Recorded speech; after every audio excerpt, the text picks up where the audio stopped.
आज हम बात करेंगे कि पुत्र व्यक्ति के जीवन में 4 रूपों में आता है और चारों रूप हमारे पिछले कर्मों के अनुसार ही पुत्र हमारे घर में जन्म लेता है। हमारे अपने जो मृत्यु के बाद हमसे बिछड़ जाते हैं वही हमारे कर्मों के अनुसार हमारे घर में जन्म लेते हैं। वो अपना भी हो सकता है और पराया भी हो सकता है। व्यक्ति के जीवन में 4 रूप में पुत्र आते हैं।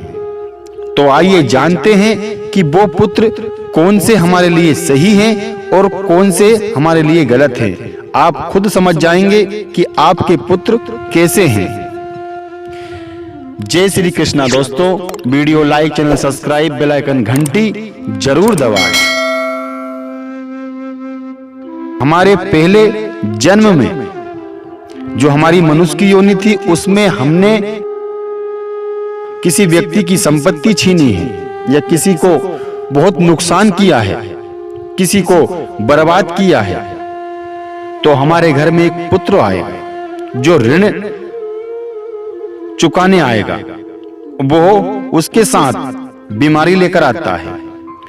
पैदा होने से पहले ही उसमें पैसे खर्च होने लग जाते हैं।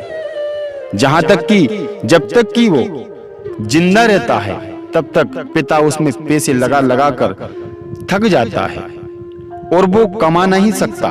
वो कभी 2 पैसे कमा कर नहीं दे सकता जब तक कि उस अगले जन्म के व्यक्ति का ऋण चुकता नहीं होगा, तब तक उसमें पैसे लगते ही जाएंगे। दूसरा पुत्र, हमारी किसी से शत्रुता थी, यानी हमारी किसी से दुश्मनी थी, जिसको हमने अति दुख पहुंचाया था या फिर हमारी वजह से उसकी जिंदगी बर्बाद हो गई, तो वह व्यक्ति हमारे घर में एक पुत्र के रूप में जन्म लेता है।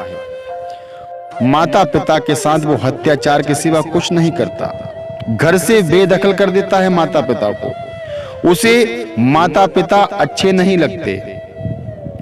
वो जीवन भर बस आपके विनाश के कार्य के पीछे पड़ा रहता है और वो दूसरा काम नहीं करता, क्योंकि वो आपका अगले जन्म का शत्रु है, दुश्मन है आपका विनाश करके ही।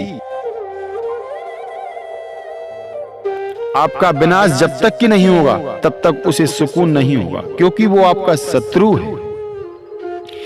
तीसरा पुत्र आपके घर में जन्म लेगा जो उदासीन पुत्र होगा। उसकी शादी होते ही वो आपको अलग कर देगा। उसके लिए कोई माता पिता नहीं है। उसके लिए जो कुछ है उसकी अर्धांगिनी यानी उसकी पत्नी है।